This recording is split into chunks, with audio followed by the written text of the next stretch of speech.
Movie posters. Don't you just love them? Doesn't everyone just love walking down the street? How many times have you walked down the street, just seen a beautiful movie poster and thought, I have to see that, I have to see that?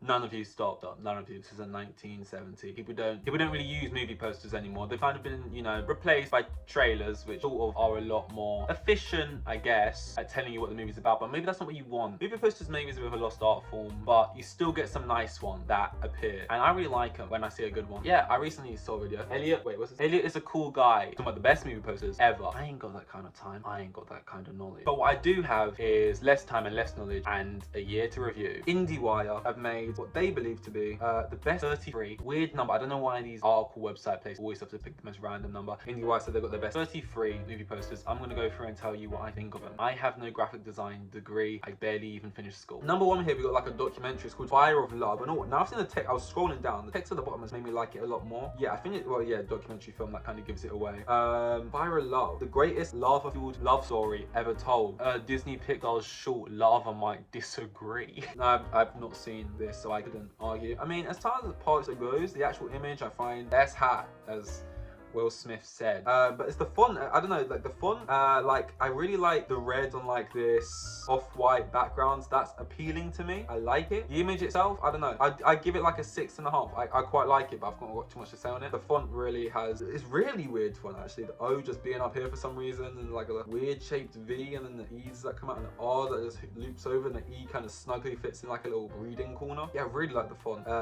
That's really made me, that's really bumped up to a 6.5, hasn't it? Decision to leave. This is a what nation is this? I don't know what country it is, and I don't want to guess out of fear of. Okay, I've heard of this movie, and I feel like a lot of people did like it this year, and I like it. It's very interesting text I'm noticing actually. Who is like hidden behind this big cliff in the background here? Leave is just completely in front, and Decision they're like weaving in and out. Oh, he seems to be handcuffed. This lady here. There's like a chalk outline on the floor. It's intriguing. I like it, less so aesthetically. It's a nice image, and I like the white. I like the white on the background. Like I see some people who have done graphic design, and I feel like when you've done it, sometimes you get too wrapped up in things like illegibility and stuff like, oh, it's not the easiest to read in these places because the clouds are white and you can't read all it white on. Sometimes just like aesthetically it just looks nice, and you can still read if you really want to try, and legibility is and everything. So I like it for that. It's not like horribly aesthetically, but more so I like it because I'm intrigued. Why is this man handcuffed this woman? Is he handcuffed her to this woman, himself to this woman? Is this consensual? First of all. Second of all, who died? And was it one of these two? Like, I'm interested. Decision to Leave is just kind of like an interesting name as well. This one I like more than the first one. I'd probably give this like a 7.5, probably. Like it. Next we got Blonde. I don't like this at all. So we got a real extreme close-up here that I can see like so extreme the close-up. These teeth don't even look real. They're probably not, maybe they're false teeth put in so she looks more like Marilyn Monroe, who Ana de Armas is laying here. A lot of controversy about this movie, but I'm not here to talk about the controversy of it. It was a Netflix film. But just talk about the image. I'm bored by it. Now, Marilyn Monroe is a very iconic looking figure who appears, you know, pretty much since she's existed throughout art. And I feel like with such like almost like Mickey Mouse, that you can just tell the silhouette of Mickey Mouse. And we're zoomed in so far up. I mean, I probably could tell this was about Marilyn Monroe, but without any of the writing on the screen, this could probably be about any famous blonde woman. You know what I mean? I feel like they could use more iconic imagery for an iconic person. I don't know. I just feel like the intense zoom in, like I guess the beauty mark, you probably had that. I don't even know. But like otherwise, all I'm getting is bright red lipstick and just a bit of hair, which I do kind of like. I kind of like the hair just up in the corner, but I don't know. I'm probably gonna give it a 4 because I feel like these creative people could have done something a little bit better there. Even the font, it just feels kind of like, you know, like a font website, like one of the first ones, like type in like girly fonts or whatever and it comes up. Worst one so far, I'd probably say. Next up, we got Everything Everywhere All at Once. Everyone's chatting about this movie. It could have been Best Picture. I mean, it's up against like Banshees and like what else, like Tar, some other stuff. I like this image. It's very maximalist.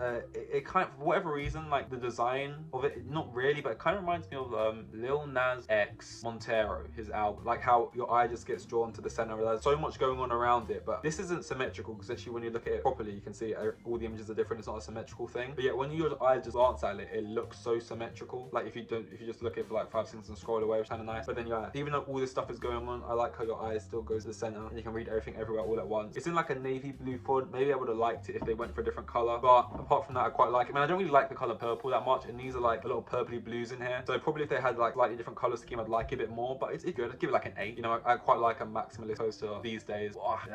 Do I actually? Because you would argue like a lot of the Marvel posters, like the floating head things is like maximalist. I'm kind of bored of those. I guess in this sense, when it kind of looks illustrated, I like a maximalist illustrated poster. I also really like, I don't know what I like clearly. Next we've got Tar, and I like this one.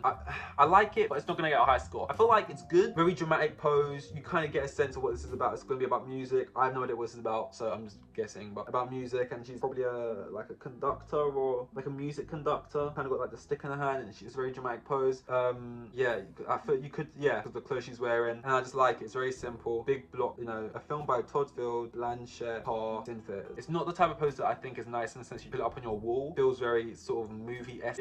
Like it still does not sound like I'd want to bring into my home. You know what I mean? For the pose alone and like the empty black void of spaces around her, like, I can imagine there's a huge crowd around her. But like this angle they went for and like the lighting and stuff, I think is really cool. I'm actually gonna give it like a 7. I'm now realizing 33 is a lot, so maybe we'll skip through and I'll just start to talk about the ones that are actually interesting. Don't Worry, Darling. Oh, I spoke about this. What a letdown of a film this was. Like, it's just the ending. If the ending's good, the film's good. The ending wasn't good, so the film wasn't good. The poster itself, very simple. I like that. Like, I like that it hasn't got like the actors' names on it when it's coming out. Really, does it? No, it just kind of says "Don't Worry, Darling" at the bottom. Welcome to victory. You're like, what the fuck is that? What's victory? Why are you welcoming me? That's kind of cool. And like how I like the contrast between above it, there's like a plane falling out of the sky. There's clearly something wrong. It almost kind of looks like, I don't think this is, I can't tell if it's intentional. It kind of looks like that underwater. Like the clouds and the way it's falling through kind of looks like you just dropped something in the water kind of. And like this, the way the sun is shining through behind it. Never noticed that before when looking at this. And then below it's just all very normal, like everyday life. The car, like the 1950s era kind of esque, the wife kissing the husband as he goes to work. I actually do quite like it. It does feel kind of beige in like its color palette, I guess a little bit, but what can you, that's kind of what they're going for with like the themes, meant to feel very normal. I actually give this like an 8. I quite like it, and my eyes noticed something new for the whole sky looking like the sea thing, so I'll give it that. Babylon, I love this. This is just like a crazy image and like in amongst the party of it all. And I've seen the trailer and I feel like this just captures the vibe great. I like the vertical on the Brad Pitt, Margot Robbie, Diego Calva, Jean Smart, Jovan Adapo, and Lee Jun Lee.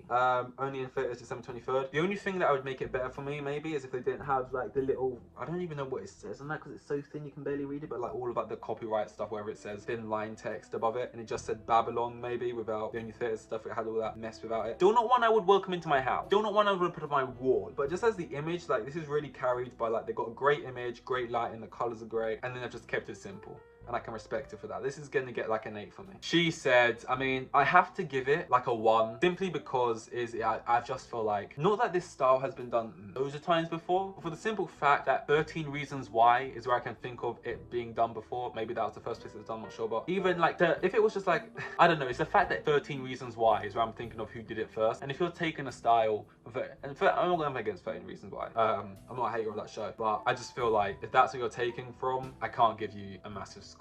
Like, I don't know, it just feels kind of like the mouth cover, it just feels kind of generic is what I'm trying to say. Don't love it. I haven't seen this one. I really want to see this. It hasn't came out yet. White Noise. I really like this. I really like this. I don't even know really what vibe it's trying to capture. Like, it seems like a like the 99 cents, it kind of seems like an ad for like a really old McDonald's, like old dinery kind of thing. I really like it. Just Adam Driver on the front, standing there in front of it. It's like, it kind of looks like, is he standing in front of like a massive poster for like this deal, or is he on the poster type thing? Because he kind of has like a shadow next to him as if he's kind of standing in front of this huge poster. I love the colors of it. I still have no idea what this film's about really, so that makes me even more intrigued to it, seeing this as the poster. I really like this. It's still not one I would put on my wall or welcome into my home, but only because it has Adam Driver on the front, and I don't think I'd just have a big poster on my wall unless I really loved Adam Driver. Could maybe feel like a bit of a shrine to him or something. But I really like this. Is probably my favorite so far. I'd probably give this like a 9. I really like this. Maybe I'd prefer the White Noise one was a bit. The White Noise, this is what kind of threw me off. This doesn't really match the vibe of everything else on here, but apart from that, I really like it. Now this one, we need to talk about Cosby. Don't know what this is. Documentary. Who would have known? Well, I guess a lot of people know. People made this iconic looking silhouette, like just blacked out the face, and you can kind of tell exactly who this is. I know it says Cosby right there, but like it just so obviously is that man. And going back to the blonde one, I feel like not that they should have just done whatever this design is, but for blonde or whatever, doesn't really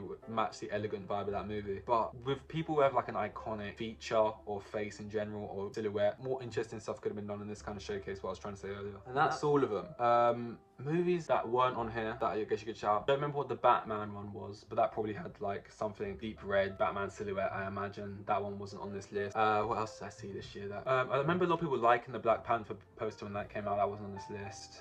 I actually really liked the Bones and All poster, to be honest, and that wasn't on this list either. Out of the ones that was on this list, I would name as my favorite. I'd actually probably give it to. I'm gonna give it to White Noise. Probably a bit biased because I like Adam Driver and I like his style in general, so that's an easy win for me. But most original looking, and I like the colors. But yeah, I like posters. Here's to a better 2023 because I feel like the movies this year there could have been more good ones. But yeah, that's all. Thanks.